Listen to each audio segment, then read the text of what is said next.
અરે બાબુ દીમાં ત્રણ વખત પાછા 5-5 જોડી તો જોડા હોય, બાયના બીજા, ઓસરીના બીજા, રહોડાના બીજા. ઓલા એક જોડીમાં 3 જણા હલવતા હતા. પણ તોય બાપુ જે ગઢાનો આપણો જે જીવ હતો ને, જે એનો ઉમળકો હતો ને, જે ભાવ હતો, માણસ પ્રત્યેનો જે પ્રેમ હતો, એ અત્યારે નથી. જેમ ભગવાન આપતો જાય ને એમ જીવ ભિખારી થતા જાય. જેમ આપતો જાય અમારે મેં કઈ છે જ નહીં, અમે મરો કઈ ન હોય તો શું જોવે તમારે. થેગડા ઉપર થેગડા આપણે ઠપકે. અત્યારે પેલું ફાટલા પહેરવાનું ચાલુ થયું. બોલો, ઓલા જીન્સમાં તમે જો માથા વ્યા જાય. એટલે આવા તો અમે પહેરતા હતા, અમને તો ખબર નહોતી આવું ટાણું આવશે ને. કઈ મેં હાસ્યો હતો ત્યારે અમે પહેરા. અરે એક આંગળી જાય એટલું ફાંકવું હોય ને તોય આપણી માં એમ કે લાય લાય બેટા 2 ટાંકા લઈ દો. બાપુ દેહના પ્રદર્શન ન હોય મારા બાપ. આ ફાટલા પહેરી નીકળે. બોલો આપણે આ પેન્ટ કેટલાનું કે 10,000. એટલે ફાટલું 10,000. જો તો ખરા હાલ્યું ખોટું ચાલે છે. ચોખ્ખું ઘી લઈને બજારમાં રાડ્યું પાડજો. ચોખ્ખું ઘી છે, ચોખ્ખું ઘી ખપે મને કહેજો. દારૂ બાવળી એમ 2 લીટરના પીપડા ખપી જાય. બોલો હાવ સાના માના વેકે છે.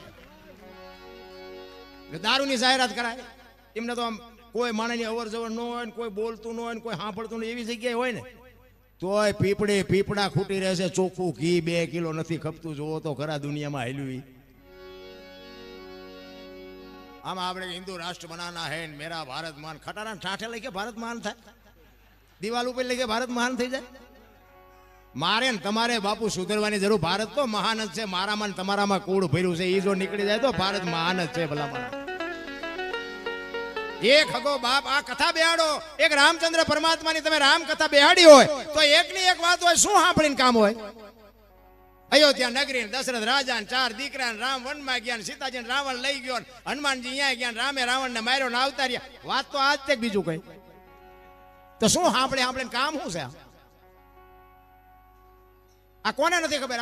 હું આ બધી વાતો કરું, આ તમને નથી ખબર?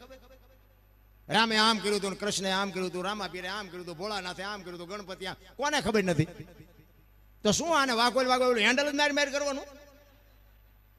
પણ કથા ગામમાં બાપુ બેહાડ્યા પછી એક રામ કથા તમારી હાલતી હોય, રામ ને ભરત નો પ્રસંગ આવે. એક રાતે કૃષ્ણ શાસ્ત્રી બાપુ જેવો કોઈ વક્તા હોય અને રામ ને ભરત નો પ્રસંગ આવે અને ભાઈ નો વિખવાદ બાપુ ઘરે ગયા પછી નાનો ભાઈ જો મોટા ભાઈ ને બથ નો ભરી લે તો કથાનો કોઈ મતલબ નથી. મોટા ભાઈ અત્યાર સુધી મારી ભૂલ થઈ, મને માફ કરી દો. આ તિરાડ જો મટી જાય તો સમજો કથા બેહાડી નકર તો ફજેતા છે બધા. હાવ વહુનો વિખવાદ ન મટે, દેરાણી જેઠાણીનો વિખવાદ ન મટે, બાપ દીકરાનો વિખવાદ ન મટે તો આ કથામાં ફાયદો કોને? અમને કલાકારને, સાજિંદાને, સાઉન્ડ વાળાને, મંડપ વાળાને. તમારે શું?